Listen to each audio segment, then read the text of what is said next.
또 내가 보니 흰 구름이 있고 구름 위에 인자와 같은 이가 앉으셨는데 그 머리에는 금 면류관이 있고 그 손에는 예리한 낫을 가졌더라.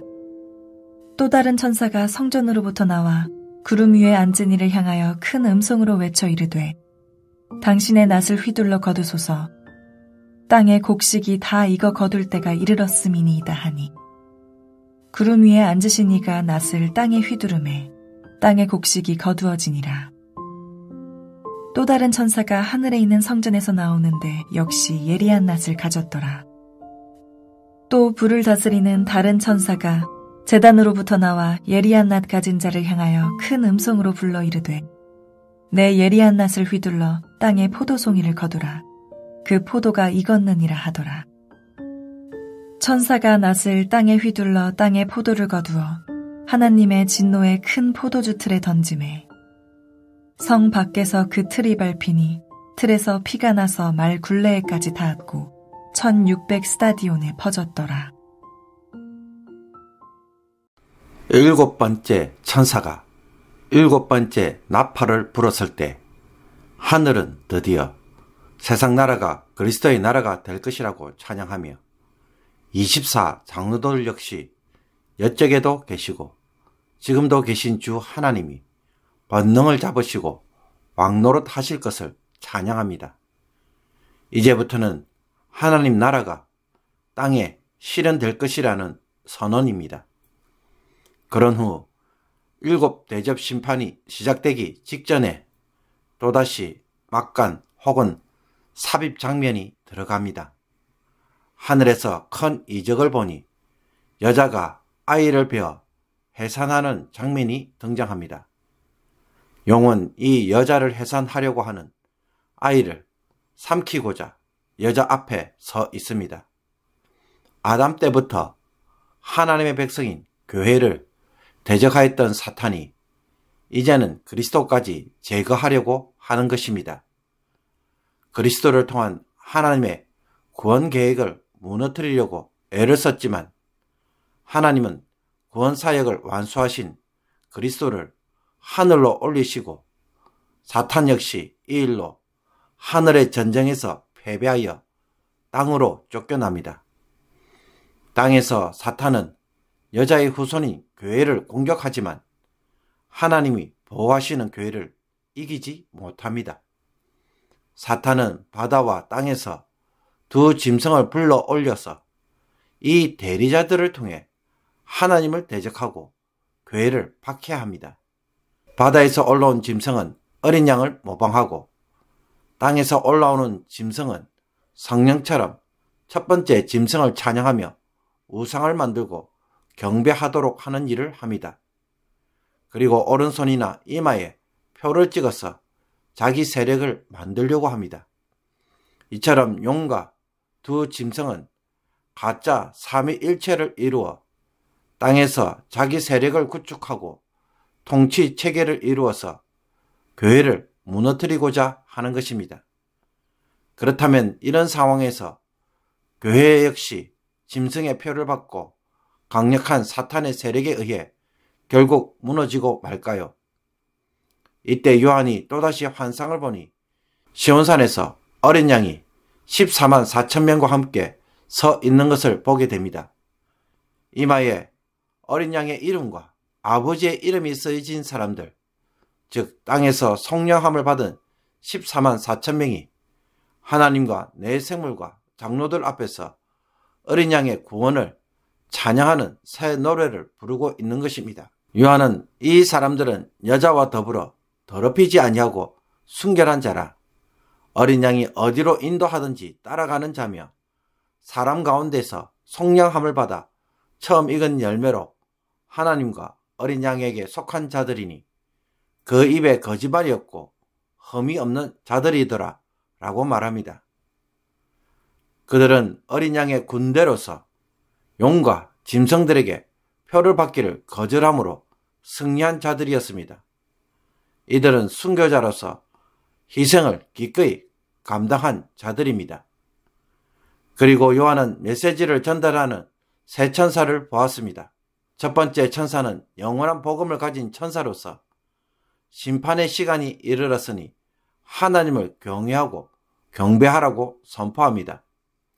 심판의 메시지에 이어 둘째 천사는 큰 성 바벨론이 무너졌음을 알립니다.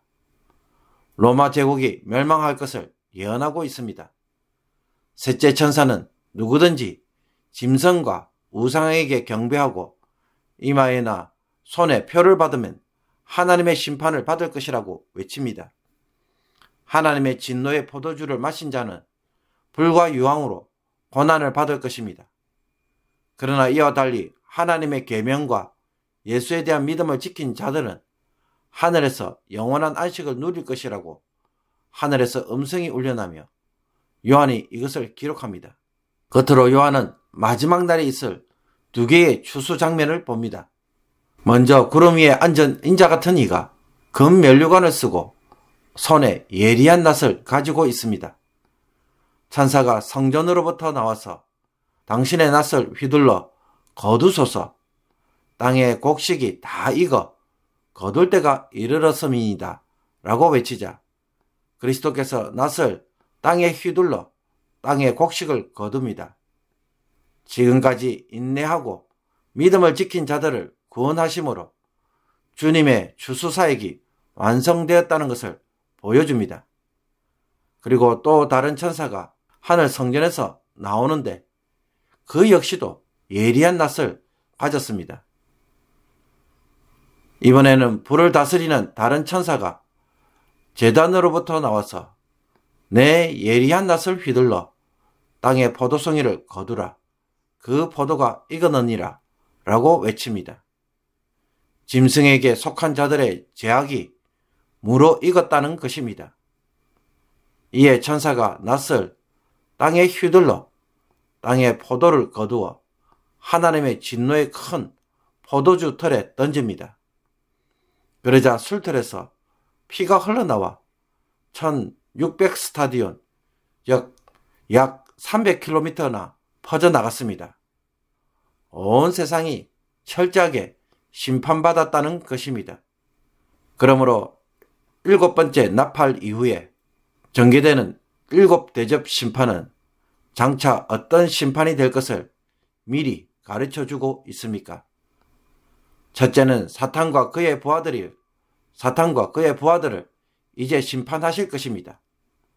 둘째, 짐승들의 핍박과 경제적 압박 속에서도 타협하지 않고 인내하고 믿음을 지킨 자들은 하늘에서 14만 4천 명이 되어 하나님과 보좌 앞에서 새 노래를 부르면서 하나님의 영원한 안식에 참여하게 될 것을 미리 보여줍니다. 셋째, 하나님을 대적한 큰 성 바벨론은 두 짐승에게 경배하며 짐승의 표를 받음으로 인해 결국 무너질 것입니다. 넷째, 하나님은 그리스도를 통해 성도는 알곡추수로 짐승의 표를 받은 자들에게는 천사를 통해 심판의 추수를 행할 것이라고 미리 선포하고 있습니다. 그러나 땅에 속한 자들은 하나님의 심판을 부분적으로 경험하면서도 종말에 하나님의 최후 심판이 올 것이라고 전혀 생각하지 못하였습니다. 지금 현재의 삶을 보면 당장 내일 종말이 올 것이라고 판단하는 것은 거의 미친 생각에 가까웠던 것입니다. 누가 내일 최후의 심판이 일어날 것이라고 말한다면 과연 믿을 수 있겠습니까? 우리의 상식적 판단으로는 쉽게 받아들이기가 어렵습니다. 예수님도 누가복음 17장 27절에서 이렇게 말씀하셨습니다. 노아가 방주에 들어가던 날까지 사람들이 먹고 마시고 장가들고 시집가더니 홍수가 나서 그들을 다 멸망시켰으며 노아가 홍수로 하나님이 심판하신다고 아무리 떠들어도 사람들은 전혀 믿지 않았습니다.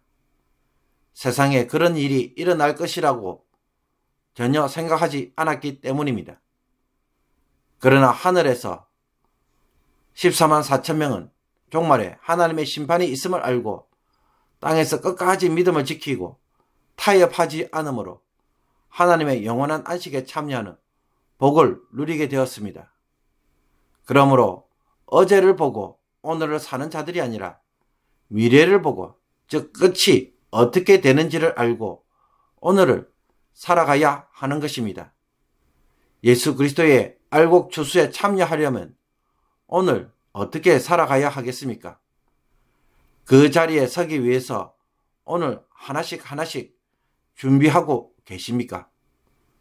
어린 양과 함께 보좌 앞에 선 14만 4천 명이 되려면 어떻게 살아가야 할까요? 영적으로 순결해야 하고 주님이 인도하시는 대로 따라가므로 주님께 속한 자여야 하며 입에는 거짓말이 없고 흠이 없는 도덕적 순결한 자가 되어야 합니다. 먹고 살기 힘들다고 짐승의 표를 넙죽넙죽 받고 타협하는 자가 아니라 순교를 통해 신앙을 지키는 자가 이 영광에 참여하는 것입니다. 만약 내일 주님이 오신다면 나는 오늘을 어떻게 살아가고 있는 자가 되어야 하겠습니까? 언제라도 주님을 맞이할 수 있도록 준비되어 있습니까? 아니면 진노의 포도주에 취해서 종말이 오는 것을 전혀 인식하지 못하고 세상에 파묻혀 살고 있지는 않습니까? 열심히 사는 것에 자랑스러워하지 않기를 바랍니다. 그것보다는 어떻게 살았는지를 되돌아보고 하나님이 요구하시는 삶을 살아내는 자가 되기를 원합니다. 주일에 예배를 드리고 교회를 출석하고 교회 봉사를 하고 있다는 것으로 하나님의 백성됨을 과연 증거할 수 있겠습니까? 이것이 믿음의 증거, 짐승에게 굴복하지 않는 신앙의 증거라고 말할 수 있겠습니까? 머리로는 주님의 제자로 살아가야 한다고 하면서도 정작 사는 모습은 세상이라는 포도주에 잔뜩 취해 있는 것은 아닌지 스스로 확인해 보기를 원합니다. 알곡 추수가 되고자 한다면 어린 양이 어디로 인도하든지 따라가는 자며 사람 가운데서 속량함을 받아 처음 익은 열매로 하나님과 어린 양에게 속한 자가 되어야 할 것입니다. 이 삶을 살기 위해 성령께서 오늘 나에게 요구하시는 순종이 무엇인지 그 음성을 듣고 순종의 열매를 맺는 귀한 성도가 되기를 주님의 이름으로 축복합니다. 기도드리겠습니다. 추수의 하나님, 종말에 하나님께서 반드시 곡식 추수와 심판의 추수를 행하신다는 것을 알고 오늘 그것을 준비해가는 성도가 되게 하여 주옵소서. 과거를 바라보고 누리지 못한 것에 후회하고 그것을 오늘 이루기 위하여 욕심을 따라 살아가는 자가 되지 않게 하옵소서. 순간순간 닥치는 일에 휩쓸려 그것을 처리하는 것에만 바쁜 자들이 아니라 어떤 사람이 되어야 할지를 날마다 마음속에 그리면서 그것을 삶에서 세워가게 하옵소서. 하늘의 14만 4천 명 중에 한 명이 되기를 원합니다. 하늘에서 새 노래를 부르는 자가 되기를 원합니다. 오늘도 이 땅에서 하나님만을 경배하며 짐승처럼 폭력적으로 강압하고 강요하는 이 세속의 문화에 대하여 하나님의 말씀으로 지조와 절개를 지키는 거룩한 신부가 되게 하여 주옵소서. 예수 그리스도의 이름으로 기도하옵나이다. 아멘.